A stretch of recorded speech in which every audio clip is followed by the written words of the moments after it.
Assalamualaikum warahmatullahi wabarakatuh. Salam dan bahagia. Perkenalkan saya Maximus Solundo SPD, calon guru penggerak angkatan 10 dari Kabupaten Nagekeo. Video ini merupakan aksi nyata modul 1.4 tentang budaya positif, yakni kolaborasi penguatan keyakinan kelas dan diseminasi konsep-konsep inti budaya positif di sekolah bersama rekan-rekan sejawat. Rancangan tindakan untuk aksi nyata. Tindakan aksi nyata ini berjudul Membangun Budaya Positif melalui Penguatan Keyakinan Kelas.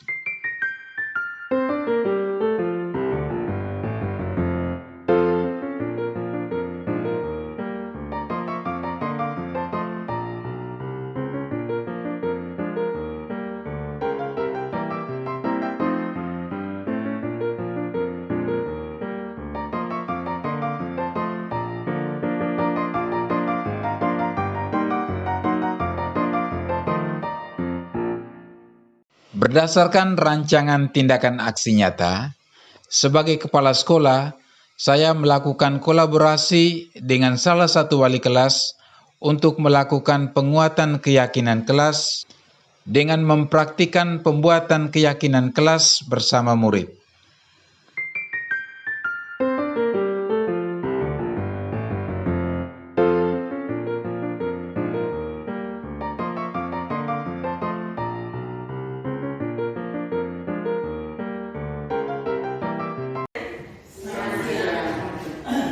Terima kasih untuk kesediaan Bapak dan Ibu guru semuanya boleh hadir siang ini di tempat ini.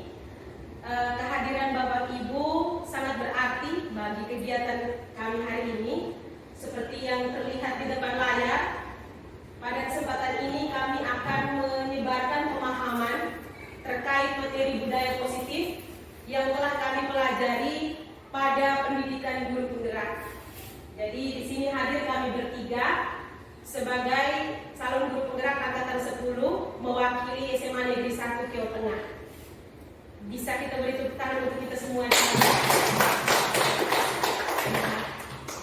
Sebelum kita memulai seluruh rangkaian kegiatan pada siang hari ini, baik kita mengawalinya dengan doa. Saya minta kesediaan Ibu Resi untuk bisa memimpin kita dalam doa.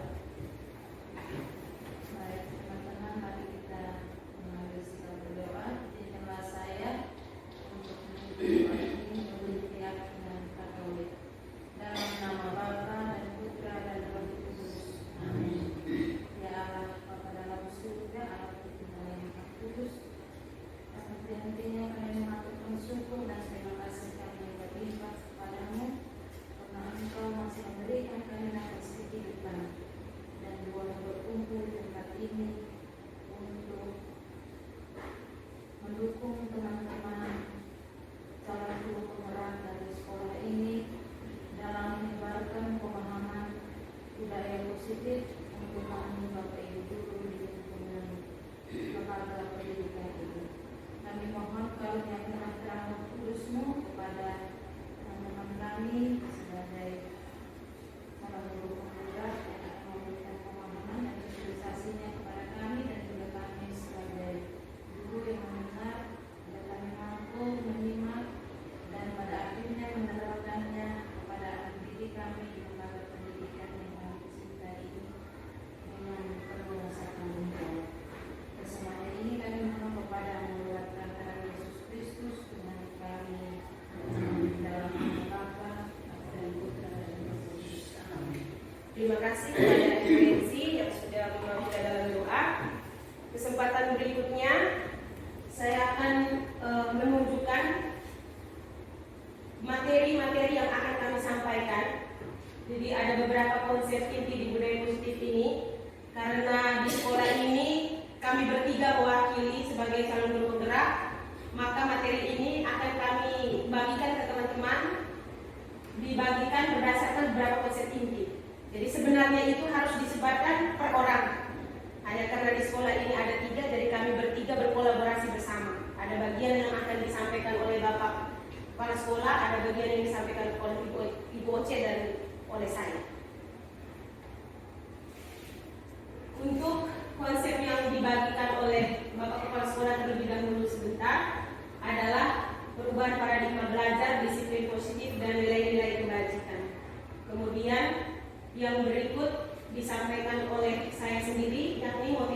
perilaku manusia, keyakinan kelas, dan kebutuhan dasar manusia. Dan yang terakhir akan disampaikan oleh Ibu Oce, yaitu 5 posisi kontrol guru dan segitiga restitusi. Kesempatan berikutnya saya berikan kepada Bapak. Baik, kita langsung dengan materi. Ki Hajar Dewantara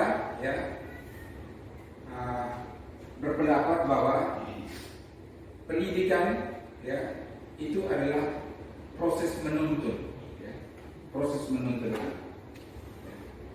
Dalam kegiatan menuntun, guru dituntut untuk bisa mengaplikasikan nilai dan perannya sebagai guru itu agar mencapai murid yang sesuai dengan profil belajar Pancasila.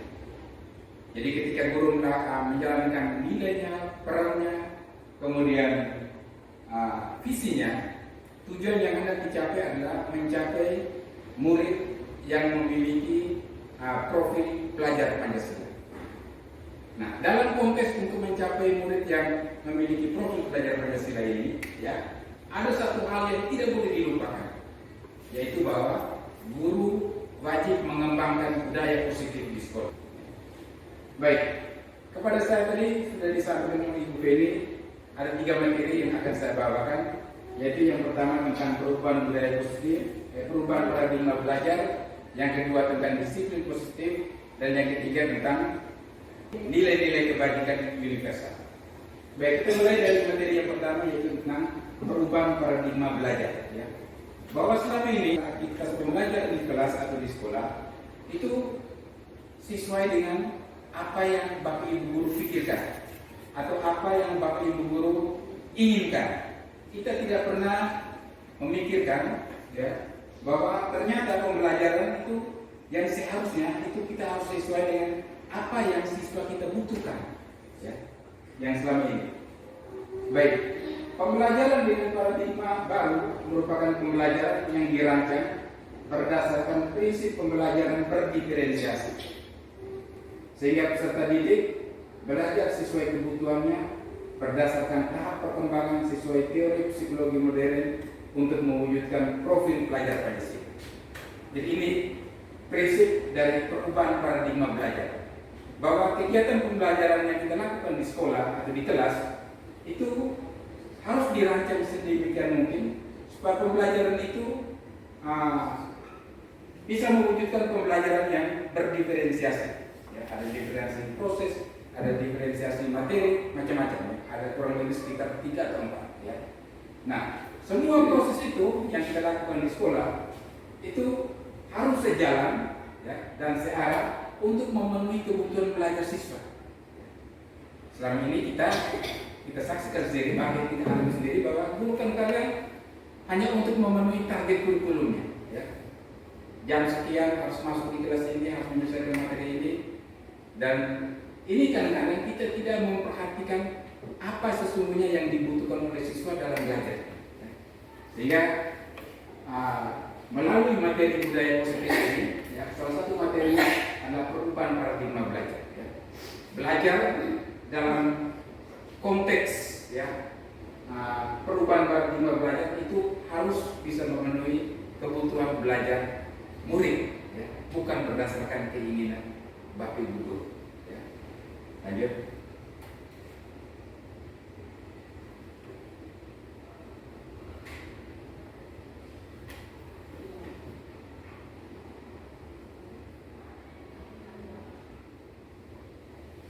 Baik, ternyata Bapak Ibu guru yang selama ini kita lakukan, baik di dalam kelas maupun dalam praktik-praktik kita di sekolah, itu ada banyak hal yang kita lakukan itu keliru.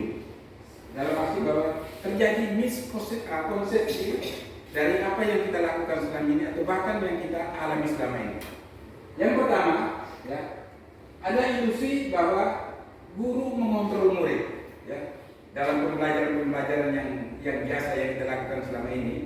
Itu ada semacam pandangan bahwa gurulah yang berhak mengontrol murid. Padahal tidak. Mengapa demikian? Karena setiap orang ya, termasuk murid, itu berhak atas dirinya dan dia bisa mengatur dirinya sendiri. Ya. Jadi selama ini yang kita lakukan itu adalah guru mengontrol murid, itu adalah sebuah ilusi, ya. Sesuatu yang sangat keliru, ya.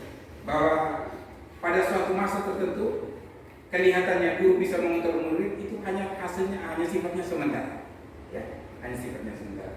Yang kedua, ilusi bahwa semua penguatan positif efektif dan bermanfaat.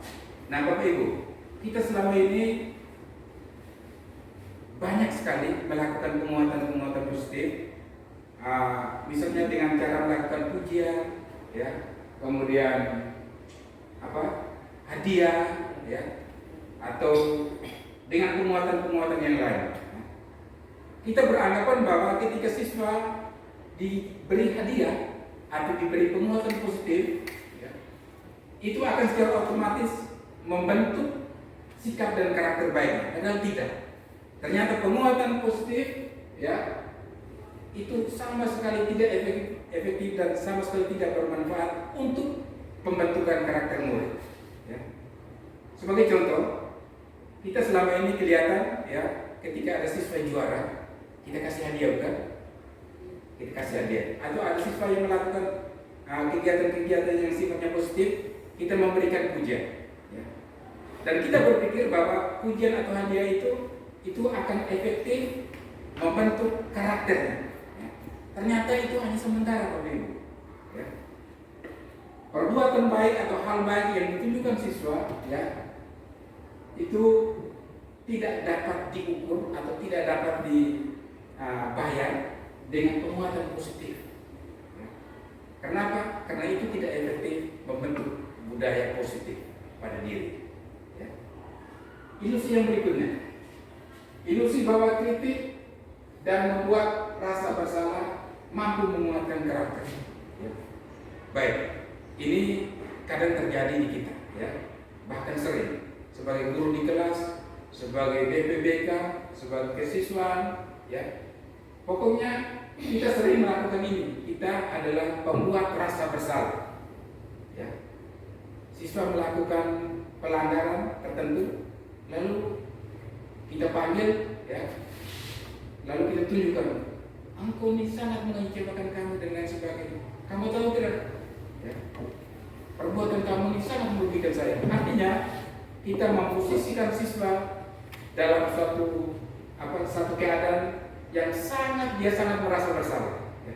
Sehingga kita menjadi pembuat rasa bersalah. Nah, kritik dan membuat rasa bersalah mampu menguatkan karakter. Ini juga merupakan salah satu ilusi, ya, yang tidak dapat membentuk karakter siswa. Ilusi sering kita lakukan selama ini, dan padahal kita sadar bahwa itulah yang menyebabkan siswa itu merasa sakit hati berkepanjangan, ya. Karena membuat rasa bersalah, membuat siswa merasa bersalah berlebihan, apalagi berkepanjangan, itulah yang akan menghambat pembentukan karakter. Yang berikut, ilusi bahwa orang dewasa berhak memaksa. Baik, ini sering kita lakukan pada anak-anak kita, bahkan kita lakukan juga pada anak-anak kita di rumah, bukan hanya untuk siswa, ya. Cenderung kita selama ini beranggapan bahwa orang dewasa atau orang yang umurnya lebih tua itu berhak mengatur kita punya anak-anak, ya. Berhak mengatur orang yang umurnya lebih muda. Padahal tidak, ya. Siapapun manusia, umur berapapun, dia berhak mengatur dirinya sendiri, ya. Tidak ada orang yang bisa mengontrol orang lain. Dialah yang bisa mengontrol dirinya sendiri, ya. Dia mau berbuat apa, berpikir apa, ya, melakukan tindakan apa, dia yang mengontrol diri sendiri. Sehingga ada anggapan bahwa orang dewasa berhak memaksa, ya. Ini adalah sebuah ilusi yang juga akan menghambat pembentukan karakter dan budaya positif di sekolah, ya. Baik, yang berikut, perubahan perubahan paradigma dari stimulus respon ke pendekatan teori kontrol. Baik Bapak Ibu, kalau stimulus respon, ketika ada salah berarti ada tindakan. Ya. Ketika ada aksi, maka ada reaksi. Ya. Ada stimulus, ada respon. Nah, kita ya sebagai Bapak Ibu guru harus bisa mengubah pola pikir kita dari pendekatan stimulus respon ke pendekatan teori kontrol. Ya. Teori kontrol itu artinya bahwa kita yang mengontrol diri kita sendiri, bisa mengontrol perkataan kita, bisa mengontrol tindakan kita, bisa mengontrol cara pikir kita. Kitalah yang mengontrol diri kita sendiri. Baik, sekarang kita coba bandingkan antara teori stimulus respon dengan teori kontrol. Ya. Realitas kita sama, itu pandangan dari teori stimulus respon. Artinya bahwa kita akan beranggapan semua kita ini sama, ya. Ya, semua kita sama. Si A keadaannya tentu sama dengan si B keadaannya tentu sama dengan si J. Padahal menurut teori kontrol itu justru berbanding terbalik. Semua orang itu akan mengalami situasi ya, hal yang berbeda-beda, tidak sama. Dan ini akan berpengaruh ketika kita menyampaikan pelajaran dalam kelas. Ya.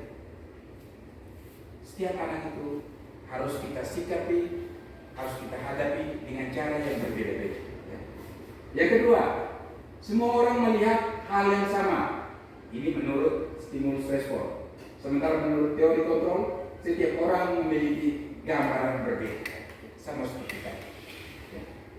Orang akan berpikir bahwa ketika seseorang melakukan tindakan atau siswa melakukan tindakan, maka harus disikapi secara sama. Itu menurut stimulus respon. Tetapi menurut teori kontrol justru harus disikapi secara berbeda. Karena mungkin si A ini dia curi mangga karena dia lapar. Ya. Tetapi si B dia curi mangga, dia melakukan pelanggaran mungkin karena ada alasan lain. Kenapa? Karena setiap pribadi, setiap orang, setiap siswa ketika dia melakukan sesuatu tindakan tentu dia ingin memenuhi kebutuhannya yang berbeda-beda.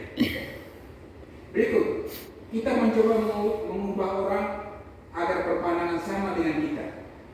Ini stimulus respon. Sementara teori kontrol, kita berusaha memahami pandangan orang lain tentang ini. Jadi berbeda. Ya. Dari segi persepsi kita, ya, cara pandang kita ini sudah berbeda. Menurut stimulus respon, kita mencoba mengubah orang agar berpandangan sama seperti kita. Kadang kita di dalam kelas kita cenderung melakukan hal-hal yang seperti ini. Ya. Oh, semua siswa harus begini-begini, ya. Harus kumpulkan tugas dalam bentuk ditulis di kertas folio bergaris. Dan mungkin ada siswa yang tidak memiliki kertas folio bergaris. Ya. Kita berusaha memahami pandangan orang lain tentang ini. Jadi ini memberikan kebebasan pada orang untuk dia mengekspresikan sesuatu atau melakukan sesuatu menurut versinya. Ya. Berikut, perilaku buruk dilihat sebagai suatu kesalahan. Ini menurut stimulus respon. Sementara menurut teori kontrol, semua perilaku memiliki tujuan. Ya. Baik, terkait dengan satu ini, ya, ini suatu hal yang acap kali kita lakukan di sekolah atau di kelas, ya, tentang perilaku, ya, perilaku buruk. Ya. Kita sering menganggap bahwa ketika siswa melakukan kesalahan, ya, maka kesalahan itu sangat fatal dan itu buruk.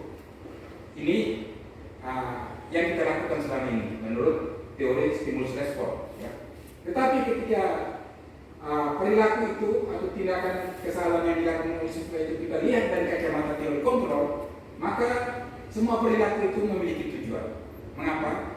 Siswa ketika bolos pasti dia ada tujuan. Tujuannya apa? Dia ingin memenuhi kebutuhannya. Mungkin dia lapar, ya. Atau mungkin dia ingin mendapat perhatian. Beda-beda. Ya. Jadi semua perilaku manusia, siswa, ya, itu memiliki tujuan masing-masing yang mungkin ingin ia penuhi. Ya. Yang berikut, orang lain bisa mengontrol saya. Sementara menurut teori kontrol, hanya Anda yang bisa mengontrol diri Anda sendiri. Ini dipertegas lagi di sini, ya, bahwa menurut teori kontrol kita sendiri yang bisa mengontrol, ya, termasuk tindakan kita, perkataan kita, ya, tingkah laku kita. Ketika kita melakukan kesalahan atau ketika kita melakukan perbuatan baik, maka perbuatan baik itu tidak diiming-imingi oleh motivasi yang sifatnya eksternal. Ya. Kita yang mengontrol diri kita sendiri. Yang berikut, saya bisa mengontrol orang lain, sementara menurut teori kontrol Anda tidak bisa mengontrol orang lain. Ini sama seperti ya. Berikut, pemaksaan ada pada saat wujudan gagal. Sementara menurut teori kontrol, kolaborasi dan konsensus menciptakan pilihan-pilihan baru. Ya. Nah, Bapak Ibu, kita kadang-kadang ketika sudah di ujung-ujung, ya, ketika nasihat sudah tidak bisa, ya, omong-omong sudah tidak bisa, yang terakhir yang sering kita lakukan itu adalah pemaksaan. Ya. Pokoknya harus begini. Ya. Saya tidak mau tahu, ini adalah pemaksaan. Ya. Sementara menurut teori kontrol harus ada kolaborasi dan konsensus, harus ada kerjasama. Orang yang kita ajak untuk melakukan tindakan sesuatu dengan kita yang mengajak, itu harus ada hubungan kerjasama dan harus ada konsensus, ya. Konsensus untuk menciptakan pilihan baru. Kalau engkau bisa buat ini, kira-kira apa yang bisa kau buat? Ya. Kalau tanggal sekian kau tidak bisa memenuhi janji, kira-kira alternatifnya tanggal berapa? Ya. Jadi harus ada konsensus, harus ada pilihan. Berikut model berpikir menang. Ini menurut teori respon. Sedangkan menurut teori kontrol, model berpikir menang. Ya. Jadi ini beberapa perbandingan, ya, antara teori stimulus respon dengan teori kontrol. Yang diharapkan adalah bahwa kita sebagai Bapak Ibu guru, ya, bisa mengubah cara pandang kita, ya, dari cara pandang stimulus respon ke cara pandang teori kontrol. Ya. Berikut. Baik, disiplin positif. Ya. Sering kita selama ini, ya, ketika kita melakukan penegakan disiplin, ya, disiplin yang kita mau tegakkan itu sering di latar belakang atau sering kita gunakan yang namanya aturan. Ya. Ketika kita menerapkan disiplin, ada aturan yang mengikuti. Kalau ada aturan yang mengikuti, maka selalu ada hukuman yang mengikuti. Ya. Nah, menurut pandangan disiplin positif, ya, disiplin yang kita jalankan itu tidak seperti itu. Ya. Yang dimaksudkan dengan disiplin positif adalah disiplin, ya, yang berasal dari kesadaran diri masing-masing. Ya, disiplin diri. Baik, sekarang kita lihat apa itu disiplin. Disiplin berasal dari kata disiplina yang artinya belajar. Ya. Jadi kita selama ini sering mengartikan disiplin. Disiplin artinya tertib, taat, teratur, terarah. Padahal tidak. Disiplin itu dari arti kata yang sebenarnya adalah artinya belajar. Disiplin mengacu pada disiplin diri dan memiliki tanggung jawab terhadap apa yang dilakukan berdasarkan nilai-nilai yang diyakini. Jadi disiplin, ketika seseorang melakukan tindakan disiplin, dia tidak melihat pada aturan, atau tidak melihat pada sanksi, atau tidak melihat pada apa yang dia terima ketika dia melakukan disiplin. Tetapi disiplin yang dia lakukan adalah disiplin yang berasal dari motivasi intrinsik, ya, yang ketika dia melakukan itu mengekspresikan bahwa dia adalah pribadi yang bertanggung jawab dan menghargai nilai-nilai yang dia yakini. Ya. Jadi kita selama ini sering mengartikan bahwa ketika ada peraturan maka disiplin bisa dijalankan. Ya. Ketika disiplin itu dijalankan maka selalu diikuti dengan hukuman atau sanksi. Padahal tidak. Ya. Berikut. Disiplin positif merupakan salah satu cara penerapan disiplin yang bertujuan untuk menumbuhkan kesadaran serta memberdayakan murid tanpa imbalan atau penghargaan, ancaman, dan hukuman. Nah, Bapak Ibu, kalau ngomong tentang disiplin positif, berarti ya disiplin yang diterapkan itu harus mampu menumbuhkan kesadaran dan memberdayakan murid. Kita selama ini sering menegakkan disiplin, tetapi disiplin yang kita tegakkan itu tidak menumbuhkan kesadaran dan tidak memberdayakan murid. Kenapa? Karena kita mendasarkan diri pada aturan, ya, mendasarkan diri pada aturan. Jika aku tidak berbuat ini, maka hukumannya ini. Ya. Itu omong tentang aturan. Tetapi kalau omong tentang disiplin positif, tidak seperti itu. Disiplin positif juga itu tanpa imbalan, ya. Tanpa penghargaan, tanpa ancaman, apalagi hukum. Ya.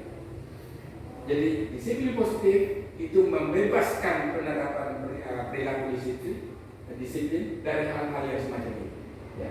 Dari imbalan, dari penghargaan, ancaman, hukum. Kalau disiplin dijalankan ada ancaman, berarti itu bukan disiplin positif, ya. Berarti itu bukan disiplin diri, ya.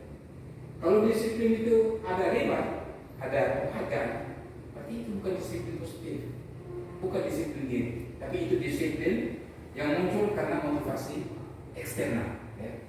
Motivasi tertentu, ingin mendapatkan penghargaan, ingin dipuji, ya, dan lain-lain. Yang berikut, sebagai pendidik, tujuan kita adalah menciptakan murid yang memiliki disiplin diri, sehingga perilaku mereka mengacu pada nilai-nilai kebajikan universal dan memiliki motivasi intrinsik dalam perubahan perilaku ke arah yang lebih baik.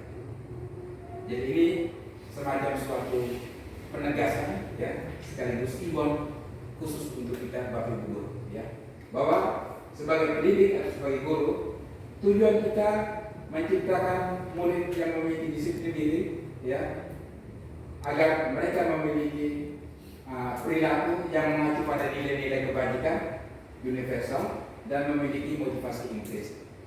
Jadi ketika kita melakukan upaya penegakan disiplin, ya, tujuan utama adalah bahwa siswa memiliki motivasi intrinsik, ya, menumbuhkan motivasi intrinsik dari dalam diri, ya, bahwa dia melakukan sesuatu karena dia meyakini ada nilai-nilai yang dia yakini, ya, dan juga dia merasa bertanggung jawab sekaligus dia menghargai diri, ya. Ketika dia melakukan sesuatu, dia menghargai diri dan juga dia menghargai nilai-nilai yang nilai-nilai kebaikan universal yang dia yakini, ya. Dia melakukan sesuatu itu tidak pernah rasa takut, tidak pernah rasa cemas, tidak ingin untuk dipuji, tidak untuk mendapatkan hadiah, ya. Baik, saya pikir ini, ya, hal-hal yang terkait dengan disiplin positif, ya.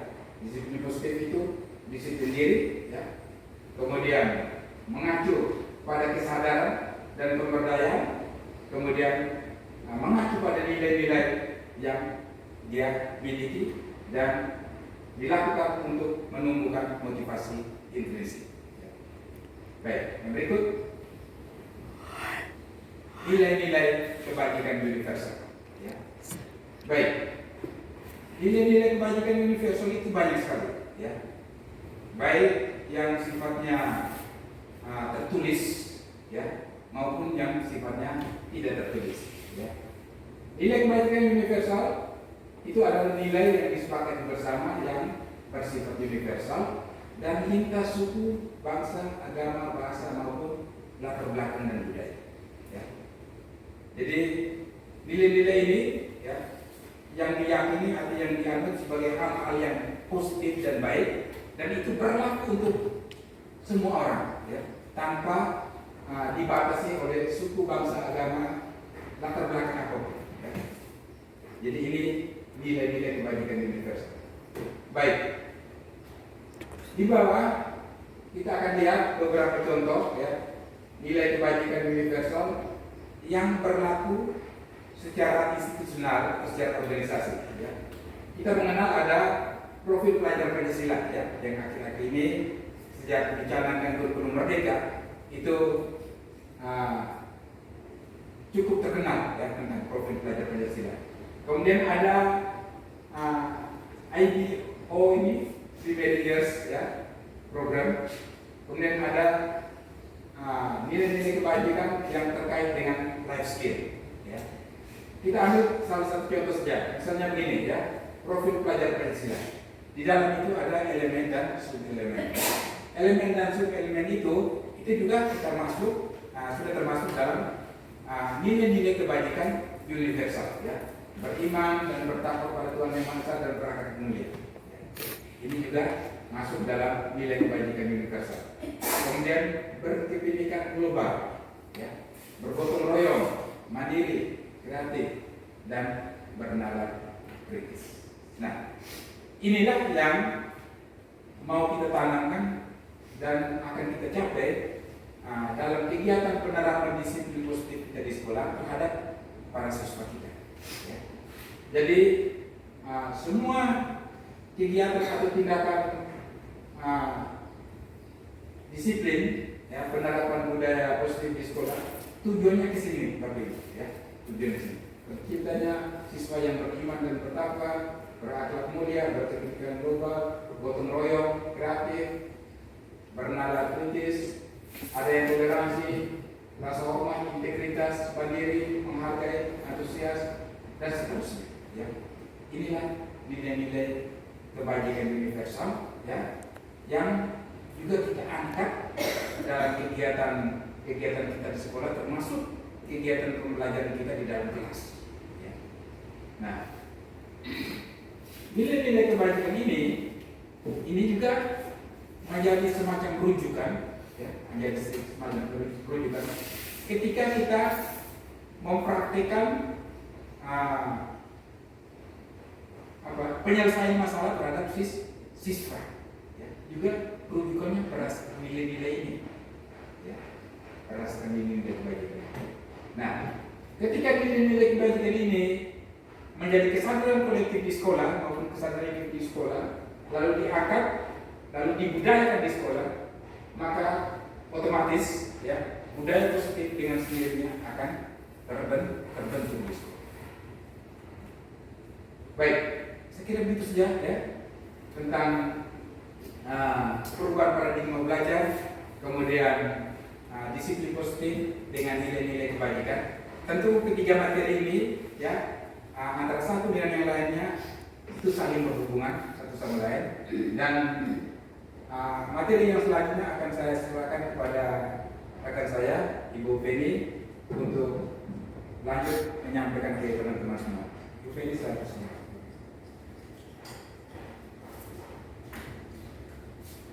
Baik Bapak Ibu sekalian, saya lanjutkan materinya yang berikut, motivasi perilaku manusia. Jadi untuk motivasi perilaku manusia ini juga kaitannya sangat erat dengan bagaimana kita sukses untuk menerapkan budaya positif di sekolah kita.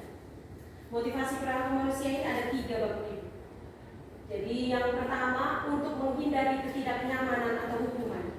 Kadang manusia buat sesuatu, termasuk di dalamnya kita atau murid-murid kita, kadang kita buat sesuatu itu untuk menghindari ketidaknyamanan atau hukuman, supaya kita dalam posisi aman, jadi kita buat. Itu motivasi salah satu contoh. Kemudian yang kedua, ada motivasi yang kedua adalah untuk mendapatkan imbalan atau penghargaan dari orang lain. Kadang kita buat sesuatu juga supaya kita dapat imbalan atau orang kasih kita sesuatu. Kemudian yang ketiga, untuk menjadi orang yang mereka inginkan dan menghargai diri sendiri dengan nilai-nilai yang mereka percaya. Jadi kita yang dimaksud dengan motivasi yang ketiga ini secara sederhananya kita buat itu karena kita mau kita seperti itu. Kita mau nilai baik dari dalam diri kita itu kita munculkan. Dari ketiga motivasi ini dibagi lagi. Jadi 2 motivasi yang warna biru ini digolongkan ke dalam motivasi ekstrinsik. Dan yang terakhir itu motivasi intrinsik. Jadi maksudnya 2 motivasi tadi itu asalnya dari luar. Kita mau berubah hanya karena ada penghargaan, hanya supaya orang nilai kita begini. Sedangkan motivasi yang ketiga itu dari dalam diri kita. Dan berdasarkan penelitian dan mungkin kita sendiri bisa refleksi, biasanya motivasi yang dari dalam diri itu bertahannya lebih lama. Karena kita mau berubah dari dalam diri kita, tidak ada hal lain yang mempengaruhi. Untuk motivasi perilaku manusia itu gambarannya seperti ini Bapak Ibu. Jadi kita hanya perlu mengetahui ada 3 jenis motivasi ini, ada yang ekstrinsik dan intrinsik. Baik, ini ada 3 kata di depan ini. Saya yakin Bapak Ibu guru sudah sering dengar, mungkin sudah pernah buat yang duanya, hukuman dan konsekuensi. Yang restitusi mungkin ada yang sudah pernah dengar, dan mungkin ada yang baru dengar hari ini. Kami juga baru belajar, nanti ikut guru penggerak. Saya baru tahu tentang restitusi. Jadi ada 3 jenis perbedaan antara hukuman, konsekuensi, dan restitusi. Yang pertama untuk hukuman. Ini saya juga termasuk pelaku di dalamnya, saya berpikir. Sejauh ini kita sering melakukan ini. Hukuman itu tidak terencana. Kadang kalau sudah lihat siswa buat salah, tidak pikir lagi yang lain-lain, langsung dihukum. Itu dia punya ciri-cirinya. Kemudian yang kedua, murid tidak tahu apa yang akan terjadi, lalu bersifat satu arah dan berupa hukuman fisik atau psikis. Kemudian yang berikut, konsekuensi. Konsekuensi ini terencana dan disepakati sesuai peraturan. Jadi pada saat murid melanggar suatu aturan, maka ada konsekuensi yang diterimanya. Tetapi tetap saja pada saat itu murid tetap merasa tidak nyaman. Kenapa? Karena pada saat mereka menjalankan itu, guru monitor terus, lihat terus, perhatikan terus. Jadi situasi tidak nyaman akan tetap ada di dalam diri murid. Itu yang kedua. Kemudian yang terakhir itu ada istilah yang namanya restitusi. Saya juga baru dengar dan saya tidak tahu baru dunia pendidikan ada yang istilah ini. Restitusi itu proses menciptakan kondisi bagi murid untuk memperbaiki kesalahan. Proses kolaborasi yang menuntun murid secara proaktif. Jadi dalam situasi ini Bapak Ibu, kita hanya tuntun mereka sendiri yang menemukan solusi. Memang akan sangat sulit kita buat ini. Kami juga sudah mencoba dalam aksi nyata, memang sulit. Karena tipikal kita punya anak murid di sini beda-beda, tidak sama dengan mungkin kalau bandingnya orang Jawa yang halus. Kita di sini kadang mau tuntun mereka untuk proaktif, mereka diam. Kita tanya mereka tidak jawab. Jadi memang butuh perjuangan untuk bisa menghidupkan budaya positif di sekolah. Jadi yang untuk ketiga ini, restitusi itu sangat disarankan supaya Bapak Ibu guru di kurikulum yang baru ini kita menerapkan pola pendekatan terhadap anak itu dengan restitusi. Menyelesaikan persoalan dengan cara kita menuntun mereka untuk diskusi bersama. Kita tanya kenapa mereka buat begitu, alasan apa buat begitu, terus kita minta mereka kira-kira supaya engkau bisa tidak berbuat lagi itu kau buat apa. Jadi sederhananya seperti itu. Mungkin nanti lebih jelas akan disampaikan oleh Ibu Oce sebentar. Baik, ini kaitan antara hukuman, konsekuensi, dan restitusi. Ini berdasarkan pendapat para ahli setelah mereka melakukan penelitian. Ada 2 identitas saat kita berlaku sebagai guru di sekolah. Ada identitas gagal dan identitas sukses. Ini yang kita buat ke anak. Hukuman itu langsung digolongkan ke identitas gagal. Jadi pada saat kita menerapkan proses seperti ini, kita sudah dikatakan gagal. Itu yang dipelajari. Kemudian kalau identitas sukses itu termasuk ke dalam golongan disiplin itu konsekuensi dan restitusi. Jadi kenapa konsekuensi di sini dia punya warna orange? Karena dia netral, tidak gagal. Kemudian dia memang disukses, tapi kita disarankan lebih kepada restitusi. Kalau konsekuensi masih sifatnya netral karena dia tidak dalam bentuk hukuman, hanya memang masih membuat siswa tidak nyaman.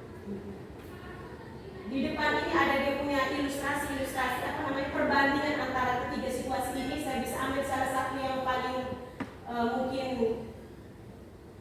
cocok untuk dicontohkan itu. Kalau di hukuman itu dia pakai mode paksaan.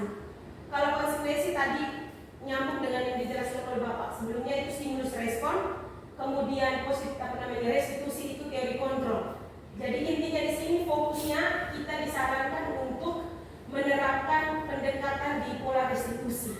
Sebaiknya kita menghindari hukuman dan konsekuensi kalau bisa.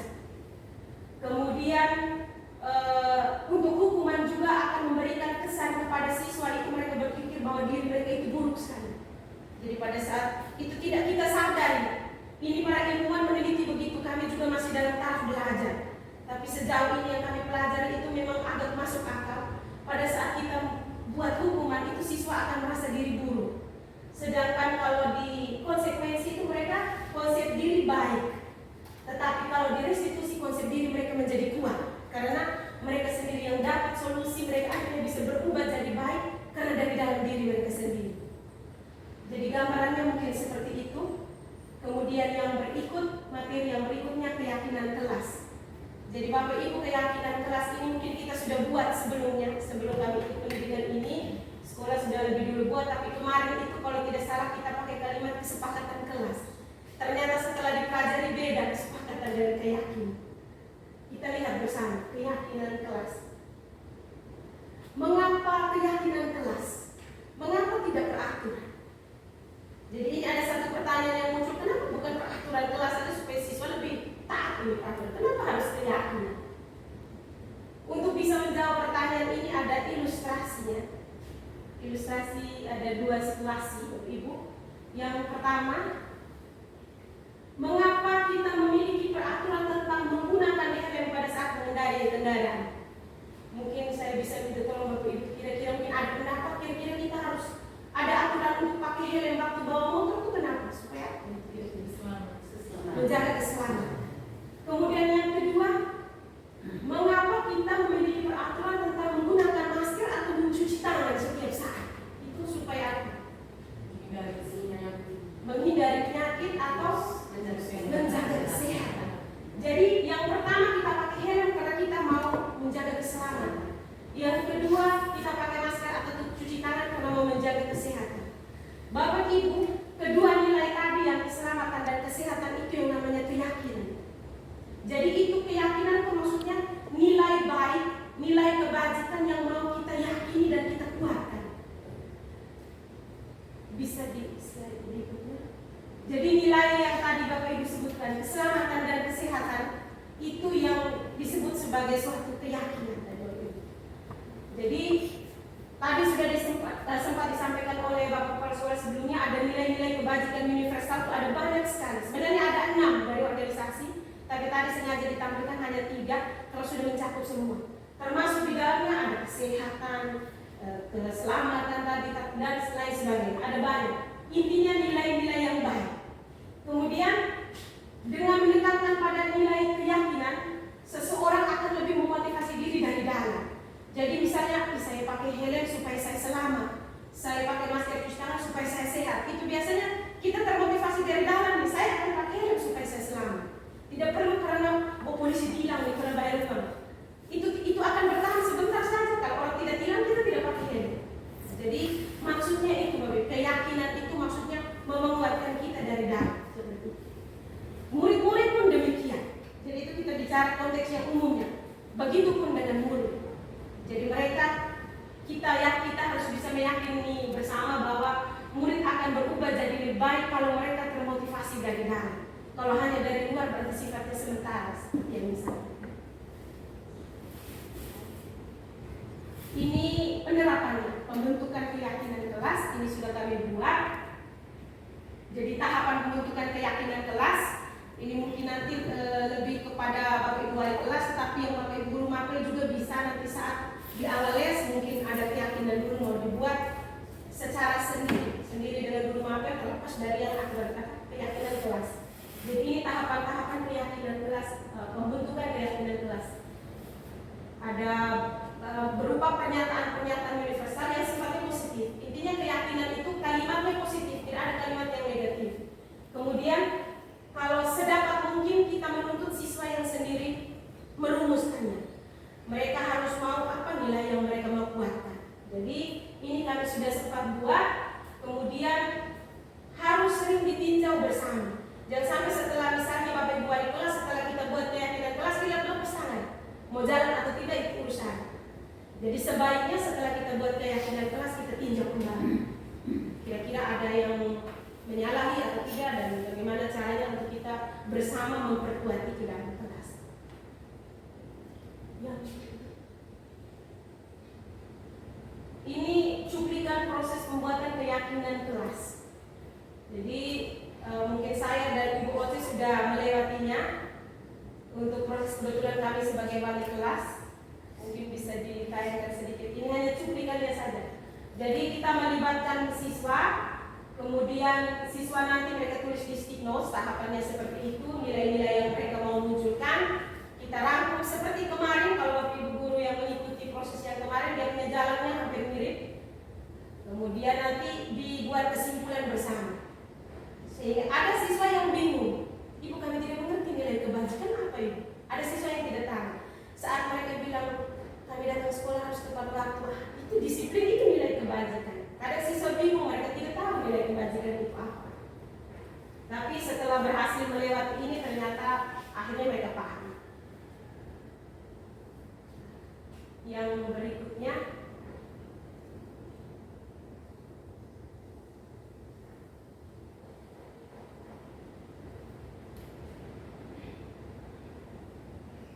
baik. Yang berikutnya, kebutuhan dasar manusia. Kebutuhan dasar manusia ini ada 5. Jadi kebutuhan dasar manusia, saya juga baru mendapatkan ilmunya di pendidikan ini. Ternyata kebutuhan dasar manusia itu ada 5. Yang pertama, bertahan hidup atau survival, kemudian kasih sayang dan rasa diterima atau love and belonging, lalu kebebasan, kesenangan dan penguasaan. Itu yang secara kita tidak sadari ada di dalam diri setiap manusia. Kadang kita buat sesuatu atas dasar ini. Begitupun anak-anak kita.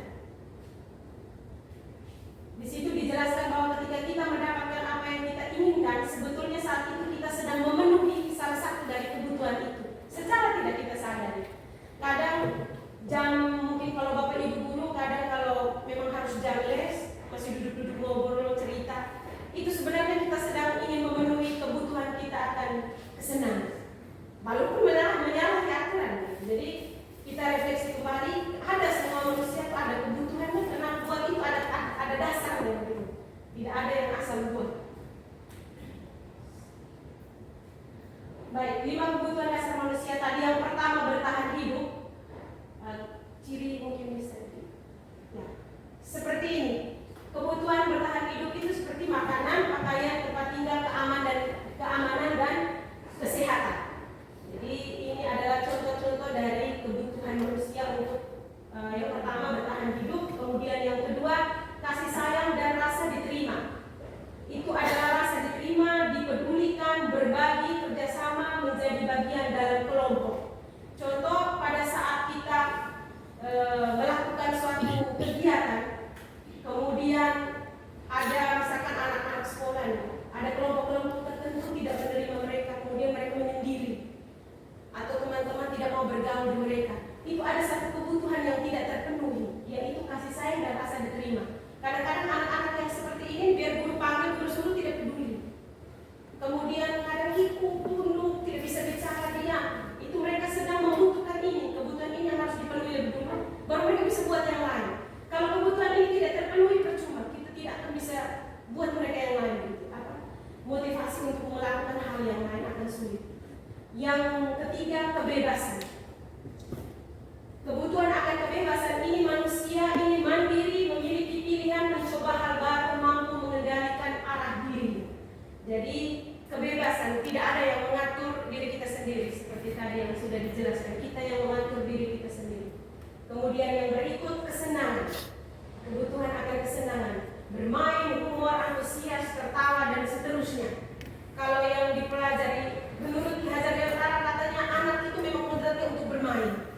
Jadi kadang-kadang kalau mereka bermain berlebihan, itu kita sampai mungkin di saat jam pelajaran pun mereka bermain, itu mungkin kita bisa berpikir dari segi positif. Mungkin di rumah mereka kurang waktu untuk mendapatkan kebutuhan itu, atau dari lahir mungkin mereka terlalu dalam situasi yang bagaimana sehingga sampai di sekolah masih terbawa juga.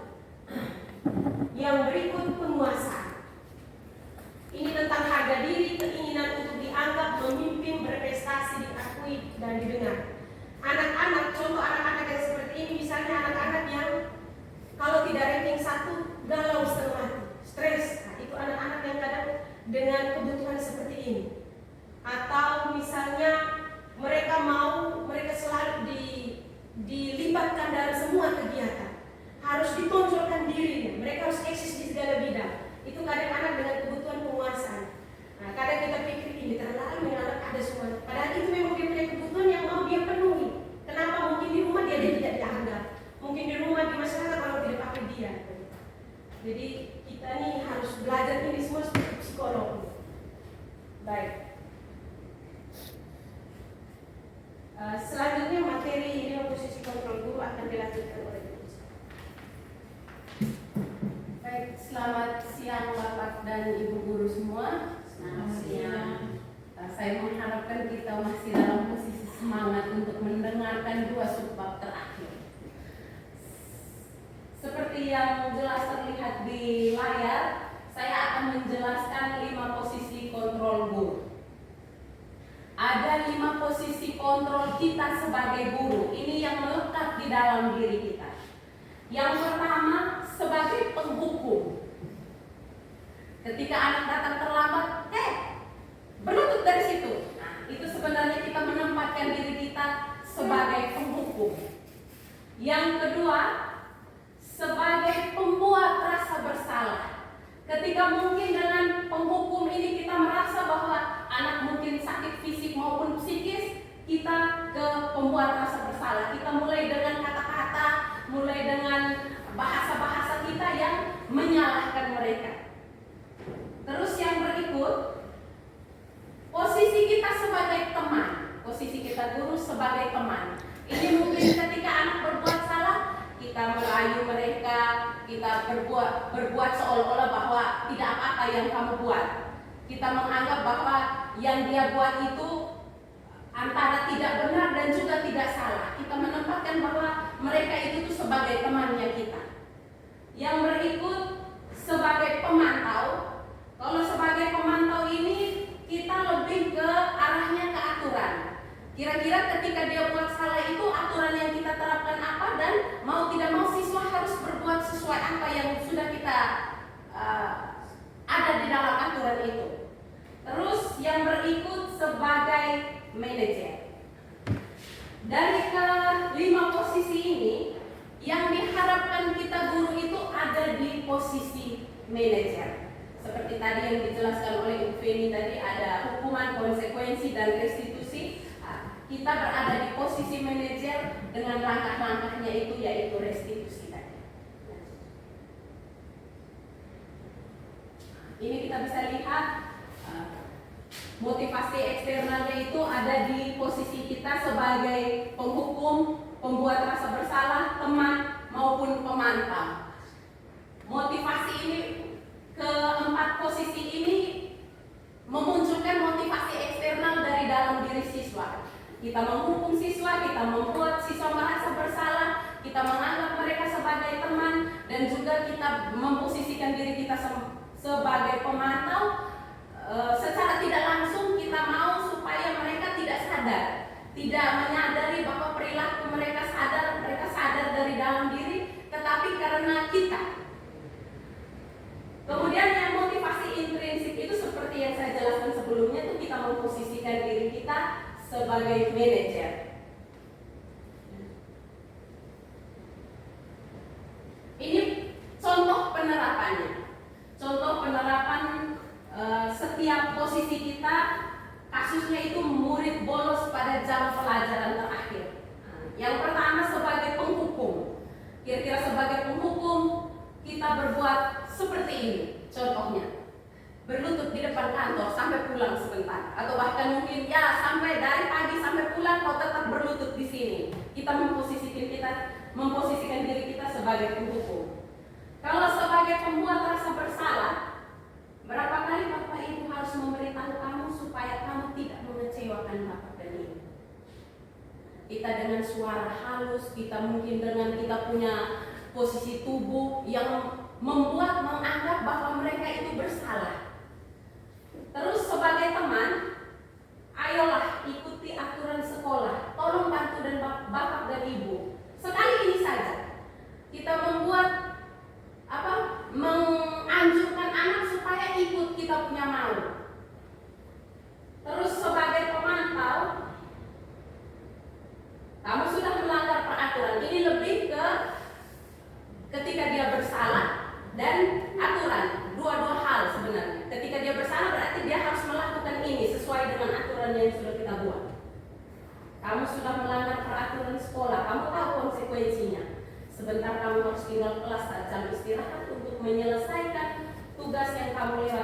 polos kemana. Terus kalau sebagai manajer, kita membuat pertanyaan-pertanyaan yang menggali atau kita berdialog supaya setidaknya ada hubungan tanya jawab dengan mereka. Kita bertanya, apakah kamu tahu kesalahanmu? Gitu mereka jawab. Terus bagaimana kamu memperbaiki kesalahanmu? Ini yang kita mau muncul dari anak. Kita tidak bisa memberi mereka bahwa kamu harus ini tidak. Kita bertanya supaya mereka benar-benar menyadari bahwa perbuatan itu salah, dan untuk memperbaiki kesalahannya itu perbuatan apa yang akan mereka lakukan.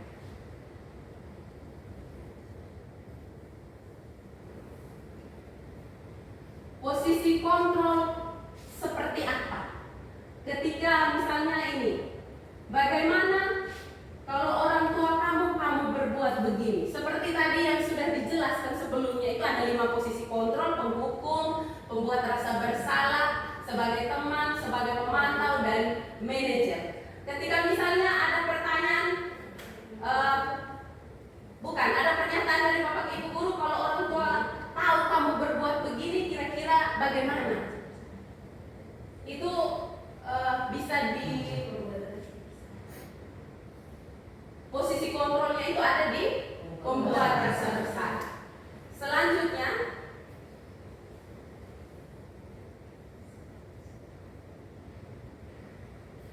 kamu selalu saja salah. Awas kamu ya. Posisi kontrolnya itu di kamu selalu saja salah. Awas kamu. Penghukum. Psikis, fisik dan psikis. Terus sanksi atau konsekuensinya apa? Pemantau.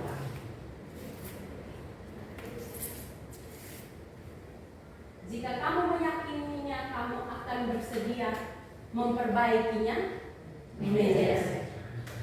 Bapak Ibu, sebisa mungkin di dalam semua masalah mengatasi siswa-siswa yang bermasalah, tidak saya sebagai guru BK, mungkin Bapak Ibu guru di kelas, mungkin Bapak Ibu guru piket, kita mampu memposisikan diri kita sebagai manajer. Sebisa mungkin kita mulai dari hal yang kecil, yang sederhana saja dulu. Oke, baik. Itu tadi 5 posisi kontrol. Yang berikut segitiga restitusi. Tadi sudah dijelaskan oleh Ibu Feni tadi, hukuman, konsekuensi, dan restitusi. Proses restitusinya nanti saya jelaskan. Restitusi merupakan suatu proses dialog yang dijalankan oleh guru agar dapat menghasilkan murid yang mandiri dan bertanggung jawab. Di sini tadi sudah disampaikan bahwa ketika restitusi itu berlaku, kita mau supaya murid menyadari kesalahan yang dia buat dan dia mau memperbaikinya, bukan berdasarkan kemauan kita supaya dia memperbaiki diri. Ada 3 sisi di segitiga restitusi ini. Yang pertama, menstabilkan identitas. Ini sisi dasarnya. Awal ketika siswa berbuat salah, yang kita lakukan awal itu menstabilkan identitas. Sisi naiknya itu ada validasi tindakan yang salah, dan yang menurun itu ada menanyakan keyakinan.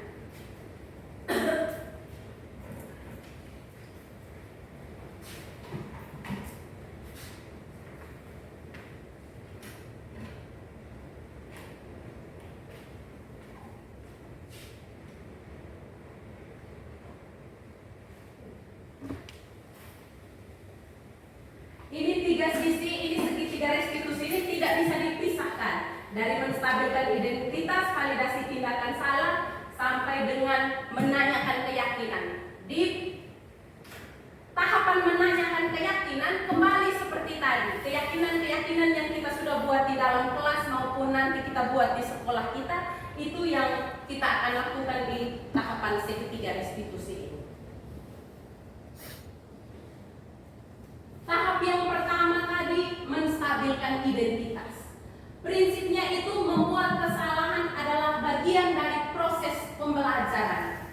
Tidak semua kesalahan itu menunjukkan bahwa siswa salah, tidak. Kita menganggap bahwa siswa membuat kesalahan merupakan bagian dari proses pembelajaran. Dengan kata-kata atau mungkin bahasa-bahasa kita seperti yang Bapak Ibu bisa lihat di sebelah kiri itu, berbuat salah itu wajar. Tidak ada manusia yang sempurna. Bapak Ibu juga pernah berbuat salah. Bapak Ibu tidak mau mencari siapa yang salah, tetapi kita hanya mau mencari solusinya. Kamu berhak merasa begitu. Ini ketika siswa awal, ketika mereka datang, mereka mungkin kita menjauhi yang 3 posisi tadi, kita menggunakan yang restitusi. Awal sebelum itu kita pakai kata-kata yang ada di sini. Atau bisa juga dengan bahasa-bahasa kita, tetapi tidak yang menyalahkan siswa. Terus tahap yang kedua di sisi naik itu ada validasi tindakan yang salah. Berdasarkan prinsip setiap perilaku berupaya memenuhi suatu kebutuhan. Anak bolos, anak datang terlambat, anak tidur di kelas, berarti mereka berusaha untuk memenuhi kebutuhan mereka. Jadi pada tahap ini kita dengan pertanyaan-pertanyaan secara ini kita tanya dulu, alasan kamu berbuat ini apa? Kita tahu dulu alasannya. Kamu patut bangga karena telah melindungi sesuatu yang penting bagimu. Kamu melakukannya karena mempertahankan sesuatu yang penting bagimu. Terus yang ketiga, itu menanyakan keyakinan dengan prinsip bahwa teori kontrol pada dasarnya itu berasal dari motivasi intrinsik siswa. Kembali kita menanyakan keyakinan kelas atau keyakinan pada saat suatu mata pelajaran itu berlangsung di dalam kelas. Apa keyakinan kelas kita? Kembali ke pembentukan keyakinan kelas tadi yang sudah disampaikan Ibu Feni bahwa hasil dari surat pendapat siswa yang menemukan sendiri. Jadi mereka sudah tahu ketika mereka buat keyakinan kelas, perilaku-perilaku apa yang mereka hindari. Dan setelah keyakinan itu terbentuk, kalau misalnya ada yang berbuat salah, kembali kita menanyakan bagaimana dengan keyakinan kelas kita. Ini salah satu contoh.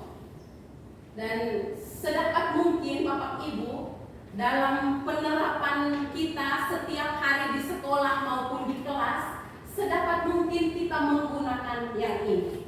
Kita menjauhkan yang namanya hukuman, pembuat rasa bersalah, dan kita memposisikan kita sebagai manajer dengan prosesnya itu yaitu restitusi. Memang berat. Jujur saja saya selama ini saya tidak sebelum belajar tentang ini saya tidak menerapkan yang begini-begini. Saya langsung ketika kau bolos misalnya mari berlutut atau kayak berlutut di situ.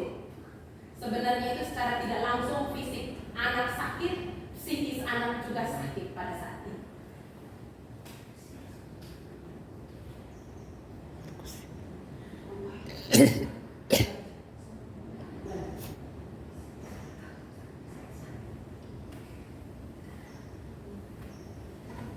Dalam penerapan program disiplin positif ini, hendaknya guru memiliki standar kepribadian. Sebelum kita berbicara tentang anak, setidaknya kita tahu dulu diri kita. Standar kepribadian, profesional, dan sosial yang baik, di mana guru harus mampu merefleksikan diri. Dalam menggunakan posisi kita, posisi kontrol kita, bagaimana perjalanan dirinya sebagai among atau manajer tadi yang menuntut murid-murid menjadi insan yang mandiri, merdeka, dan bertanggung jawab. Jadi tujuan dari budaya positif ini kita menciptakan murid itu untuk menjadi pribadi yang mandiri, merdeka, dan bertanggung jawab. Itu cita-cita kita semua. Saya pikir mungkin ini saja pemaparan materi tentang budaya positif di sekolah. Selanjutnya mungkin ada sesi tanya jawab.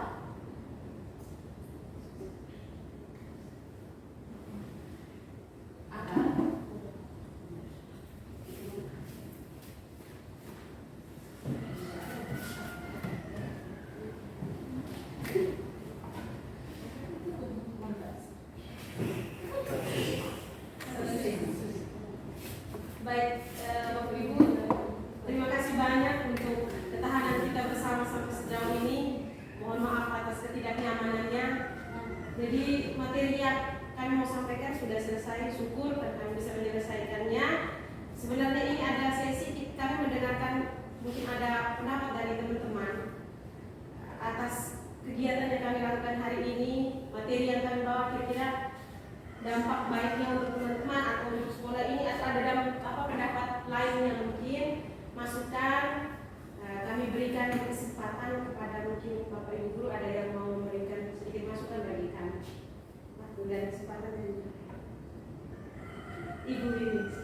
Baik, terima kasih. Saya merasa ketiga calon guru penggerak memberikan kami begitu materi yang begitu bagus di sore ini. Ada satu hal yang ingin saya tanyakan, yaitu tadi dijelaskan bahwa guru jangan memposisikan dirinya sebagai pemantau, yaitu padahal yang kita tahu bahwa peraturan itu sebagai suatu rujukan, di mana kita mempunyai peraturan sekolah yang kalau siswa tidak begini harus begini, siswa tidak begini. Apakah ketika Bapak dan Ibu guru penggerak merasa bahwa peraturan di sekolah itu tidak penting, atau bagaimana untuk menerapkan disiplin positif dengan tidak berpaku pada peraturan? Terima kasih. Itu saja dari saya. Baik, terima kasih atas pertanyaan yang luar biasa. Mungkin saya bisa memberikan sedikit jawaban nanti ditanggapi oleh teman berdua. Baik, untuk memang ini menjadi hal yang banyak diperbincang berkaitan ini. Posisi sebagai pemantau itu kami dalam guru penggerak itu tidak memposisikan bahwa pemantau itu salah. Peraturan sekolah itu memang harus ada. Jadi dari keyakinan itu muara terakhirnya nanti di aturan. Jadi kita buat dari keyakinan nanti dia sampai ke aturan. Kemudian untuk posisi pemantau itu maksudnya begini, dia memang sudah diidentifikasi ses pemantau, hanya dia masih tetap membuat siswa merasa tidak nyaman, karena pada saat siswa berbuat salah, dia mau memperbaiki kesalahannya harus sesuai dengan aturan. Gitu. Mereka tidak diberikan kesempatan untuk menemukan solusi secara mandiri, begitu. Berhubungan dengan motivasi intrinsik tadi. Jadi pada saat kita memposisikan diri sebagai pemantau, misalnya pada saat aturan sekolah, kalau terlambat, contoh kalau aturan sekolah misalnya bolos bawa semen satu sak, misalkan ya. Ini kan tidak ada koneksi dengan bentuk pelanggaran.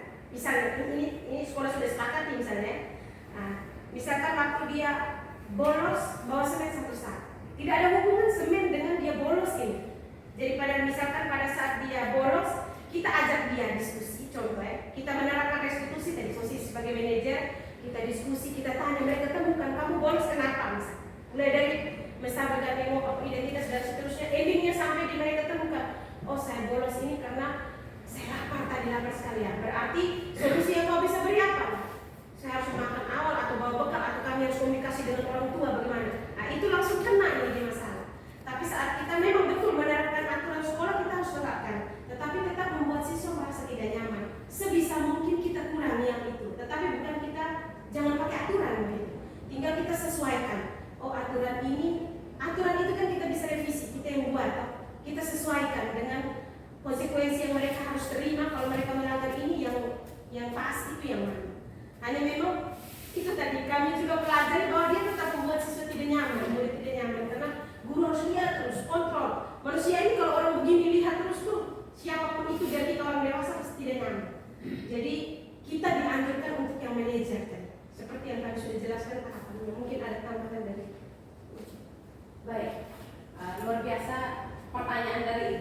bahwa apakah peraturan itu salah atau mungkin di sekolah ini tidak butuh lagi yang namanya peraturan. Tidak, memang kita butuh itu peraturan. Di mana-mana tata tertib sekolah itu harus selalu ada. Tetapi seperti yang kami sudah pelajari ini, bahwa seperti yang dijelaskan Ibu Penny, kita meminimalisir siswa membuat sesuatu berpaku pada aturan. Kita menggali motivasi intrinsik dari dalam diri siswa untuk melakukan sesuatu berdasarkan nilai-nilai yang mereka yakini. Peraturan itu tidak salah, atau bahwa sekolah tidak butuh peraturan, tidak bisa.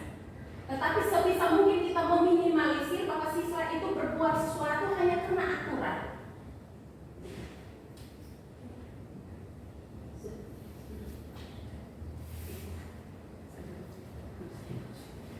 Baik, ini Ibu Bim, mungkin itu yang bisa kami sampaikan. Mudah-mudahan sudah bisa menjawab pertanyaannya.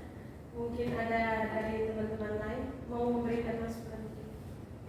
Baik, terima kasih untuk moderator selaku guru CDP, juga bersama Bapak Pimpinan dan Ibu C yang hari ini sudah memaparkan materi tentang disiplin positif. Jadi dari awal sampai selesai menjelaskan materi, saya sebagai pribadi sangat mengapresiasi luar biasa, karena dengan adanya materi yang dipaparkan ini sangat membuka wawasan untuk kami yang mungkin selama ini yang kami salah menerapkan aturan untuk siswa-siswi kita, dan juga membawa dampak positif untuk kedepannya. Mungkin saya sebagai pribadi sangat mengharapkan kita bisa berkolaborasi untuk lebih baik demi kepentingan lembaga ini. Terima kasih. Terima kasih banyak untuk Ibu Wati yang sudah memberikan masukan yang sangat berharga untuk kami bertiga dan untuk lembaga ini. Terakhir mungkin dari Bapak Pimpinan untuk mengakhiri. Baik, terima kasih. Jadi yang terakhir sebagai penguatan dari saya, tapi saya dalam posisinya adalah sebagai CGP, ya, dan dia sebagai pimpinan. Nilai positif tadi yang kami bertiga bawakan, ya, ini merupakan suatu kerangka acuan bagi kita, ya, baik ini kita sebagai pribadi guru yang mengajar di kelas maupun kita sebagai suatu lembaga, ya. Semoga kerangka acuan yang tertera dalam materi budaya positif ini mencerahkan kita bagaimana kita mewujudkan, ya, perilaku positif bagi siswa kita di sekolah, ya. Memang dari satu sisi aturan itu penting, ya. Tetapi kalau kita mau sandingkan, ya, antara aturan, kesepakatan kelas dan keyakinan kelas, ya, aturan itu berada di posisi yang paling bawah, posisi paling bawah. Sementara di atas itu ada kesepakatan kelas, lalu yang paling atas itu adalah keyakinan kelas. Yang diharapkan kita adalah bahwa kita bisa menerapkan budaya positif di sekolah itu berdasarkan keyakinan kelas, ya. Artinya bahwa siswa melaksanakan penerapan disiplin positifnya itu berdasarkan keyakinan, berdasarkan nilai-nilai yang dia miliki, bukan berdasarkan aturan, ya.